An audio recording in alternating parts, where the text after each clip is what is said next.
The fifth move in the 24 form is playing the lute. And of course we have a transition going into it that's not too complicated. It's a fairly simple transition. And then we have playing the lute. Because the transition and playing the lute posture are such small movements in the form, instead of showing the transition several times and then showing playing the lute, I'm going to stick them all together. But feel free to work on just the transition on your own and then work on playing the lute. So as you go through, maybe just practice the transition and stop there. If it gets confusing, to continue on. If not, then go all the way through the movement. Just play with it, see what works best for you. So I'm going to begin this movement as if I had started the form facing you, just like I'm starting all of these movements. That way you have kind of a frame of reference, so you know that I'll be facing this way when I finish brush, knee, and push if I started the form facing you. So we finish brush, knee, and push. For playing the lute, the first thing you do is rock back, and the front toe comes up. As you rock back, you're going to drop the right hand, pull it next to your hip, and again with this movement, you have that jellyfish idea where the wrist is like the head of the jellyfish, the fingers are like the tentacles, so they're following the wrist as they go through. So you don't keep the hands straight, they flow with the movements of the arms and the wrists. Now when I say like jellyfish, that of course does not mean that they're limp and lifeless as you do this. They should have good form and good structure, but no excess tension as you go through the movements. So from here, you rock back, you drop the right hand, leading with the wrist, bring the left hand up. So the fingertips of the left hand are pointed down, fingertips of the right hand are pointed up. You shift to the left foot, and as you shift, you're going to bring the right leg up and bring the right hand up. Here. So this right hand is in line with the elbow this way, but there's still distance between them. They're not right next to each other. They're apart this way, but in line this way. So this hand isn't up here, and it's not way back here. It's the same distance away from my body as my elbow of my left hand. Now, the right foot is at that same position that it was in when we were getting ready to do the white crane. So it's not right next to the left foot. You are rooted in the left leg, but that right foot comes up next to the heel because we're going to need to turn it to a 45 and shift to it again. So be sure that you don't bring it up right next to your foot. Bring it up next to the heel. So let's go through that much again.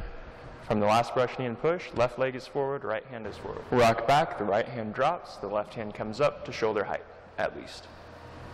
Step forward, bring the right hand up, and the right leg forward. Turn the right foot to a 45, shift to the right foot. Then you're going to settle your elbows and your wrists, and what I mean is they sink. As they sink, you squeeze your arms toward each other this way, and as you do that, you step out, gently touching with the left heel. So you don't shift weight to that foot. All the weight's still on the right, and you could pick that foot up if you needed to. It's just resting gently on the floor. So once again, rock back, forward, shift. After you turn this foot to a 45, shift to the right foot, and as you step out with the left, settle the elbows, settle the wrists, squeeze the arms toward each other. From here, rock back, the right hand drops, the left hand comes up. Shift forward, the right hand comes up as the right leg comes forward. Turn the right foot to a 45, shift to it, establish your root in that leg, settle the wrists and elbows, squeeze the arms toward one another, and step out with the left foot. Now with this one, be careful that you don't do this. You're not leaning into it, you're just sinking as you do this. So be careful also that you don't lean back. Keep the back straight and just sink straight down, making sure your knee is lined up with the toe to keep your knee safe as you do this. So from the last brush, knee, and push, right hand is forward, left leg is forward. You rock back, the right hand drops, left hand comes up in front. Shift to the left foot, the right hand comes up. See how there's space between these two right now? Turn my right foot to a 45, shift to it, and as I settle, watch how the distance between these arms change. See how it squeezes in? See how the right hand pushes towards the elbow pushes towards the right hand. Squeeze as they sink. Once again, rock back, forward. There's a gap between the two arms. Turn this right foot to a 45, shift to it, and settle. From the last brush, knee, and push, left leg is forward, right hand is forward. Rock back, right hand drops, left hand comes up. Shift forward, right hand comes up. Turn the right foot to a 45, shift to it, and as you step out with the left, settle and squeeze. Again, rock back, right hand's down, left hand's up.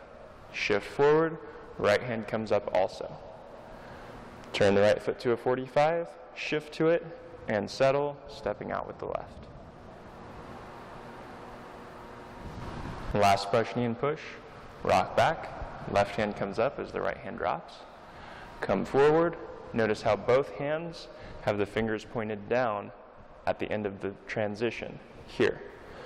Shift to the right, and then as you settle into this, the elbows and the wrists drop, so the fingers end up pointing up. There. Again, rock back, right hand drops, left hand comes up. Shift forward, right hand comes up.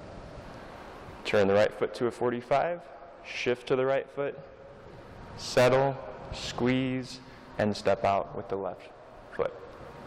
So that's really all that there is to playing the lute. The transition can be a little bit tricky. Just remember that the hands change, so the right one drops and the left comes up as you start the transition. So from here, rock back, hands change. So I was forward when I finished brush knee and push, left leg forward, right hand forward. To transition, I shift back, the right hand drops and the left hand comes up. Then I shift forward and the right hand comes up, so both are up. Then from there, go into playing the lute. I hope you found this video very helpful for your training time at home. Thank you so much for watching.